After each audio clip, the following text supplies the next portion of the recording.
Hello, this is Neil. Oh, all my little marks on my other piece of paper. Anyway, I'll try to go to a new part. This is Neil from ipaintgirls.com, and we're going to be doing braids. So I'm going to try it here with my clutch pencil because I think it's dark enough, and I think it'll show up on the video just fine without using a bit because I'm zoomed in enough.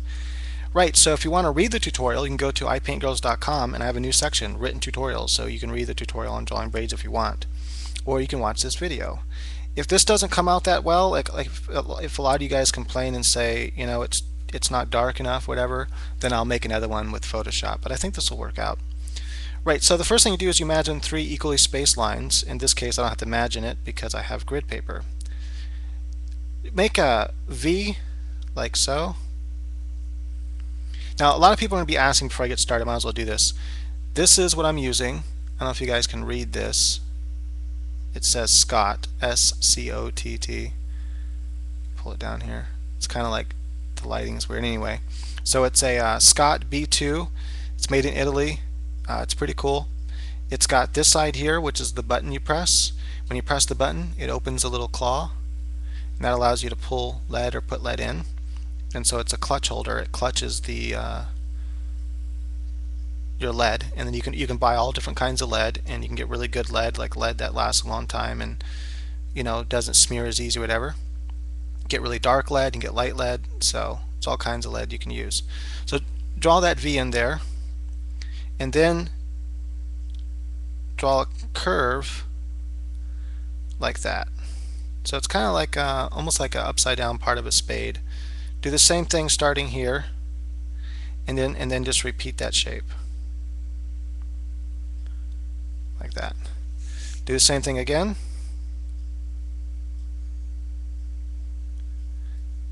And you just keep repeating that shape down. You can get smaller as you go down, as the braids will get smaller. Right, now all you do is, on the written tutorial I say to start from this top one here and come down here, but instead do the opposite. Go from the bottom tip, go up to the right, but don't go to the tip, go a little bit to the right of the tip like that. So you're kind of imagining this S shape like this. Right, and you just follow the S shape through. This is the easy method. I don't think this method looks as good, but it's pretty cool. Now that shape there, for if you can't see it, if I have this enlarged, then that shape kind of looks like that. And you fill those in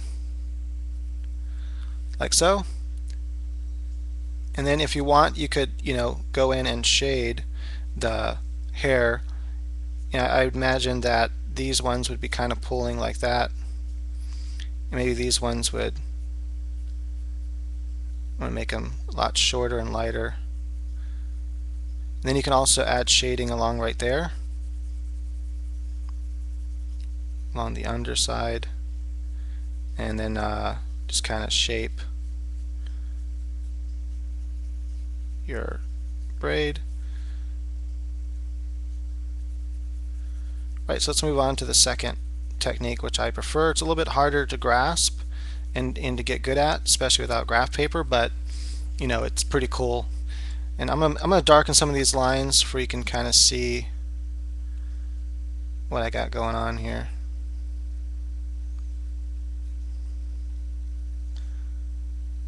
Make it easier to see the overall shape. Right, so let's go on to the next technique.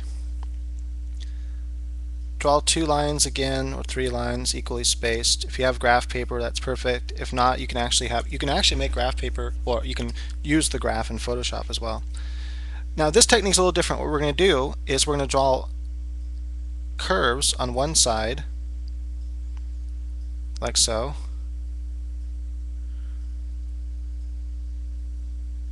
Equally spaced apart. And what I'm going to try to do really quick, just give me a second here. By the way, this is the lead I use. Prismacolor, turquoise. It's probably all backwards, upside down, because, camera. And, I don't have it in here. Okay, well that's fine. Usually I have it right next to me, but I don't know where it's at. So I'll just use the piece of paper, I guess. It'll work good enough.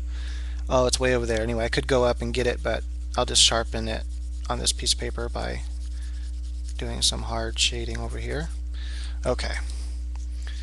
You rub this like diagonally ways against a piece of sandpaper, and anyway, I just don't have it with me right now. Now imagine there's a line coming out like this from the mid section of that bump, and then or that curve, and you want to start them like that on the other side, so they're offset. You can see how the curves are offset there. Right, then all you do is you imagine a line from this, and do this really lightly because you're going to be erasing part of it, coming to the middle of this bump over here. So it goes from not from the bump right next to it across from it, but the next bump on the way down. And so you just draw lines like that for each one. Right? Okay, then what you do is on this side here, imagine that this, don't imagine, draw this line going through that first line, and then when it gets to this next line here, you want to curve it like so.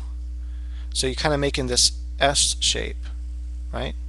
Do the same thing with the next line, through, and then make that S shape like that.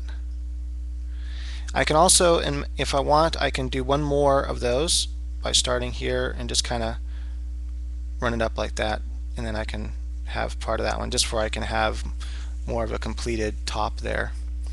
Now I don't have any eraser with me, so I can't erase the lines underneath it, so those guidelines are going to kind of look goofy, but whatever.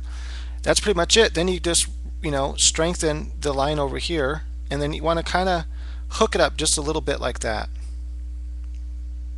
And by doing that, it adds, more coolness to it.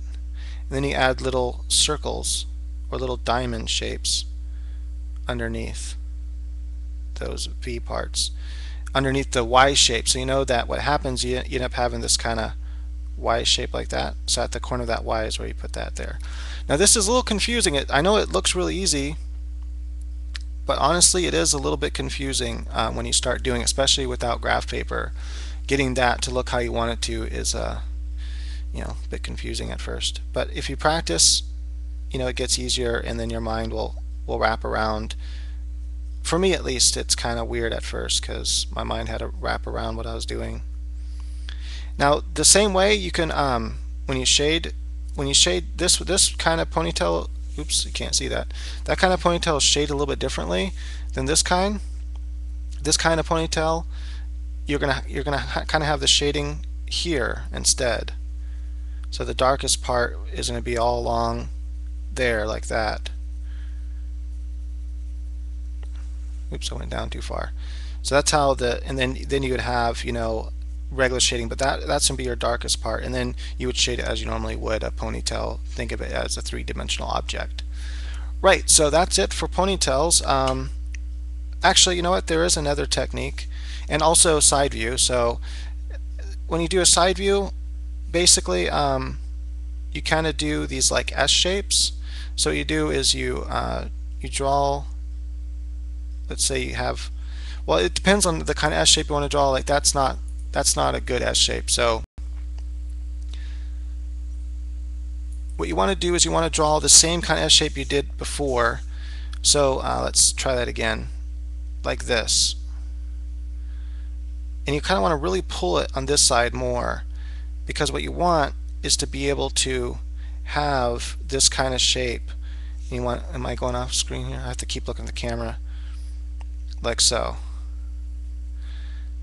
And that's how you do a side view. And then if you want to do a 3/4 view, all you do is you begin to pull each of those shapes like that and almost touch this, and then pull off this corner like that. So notice they're not quite touching. And so then you can add the little notches in there like that, and then this would be another one. Right, so that was really quick, and that side is obviously going to be darker. Most likely, it depends, I guess, on the picture. And you can add a couple little strands of hair. Right, so that's the side view and 3/4 view. Okay, so that pretty much sums this up.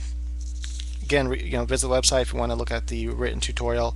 Also, if you like this kind of pencil drawing tutorial, another one I did a big pen, the one right before this one, maybe I'll do these once in a while for different things. So what do you want me to do with pencil that would be helpful for you? Let me know, comment, and let me know that. Thank you.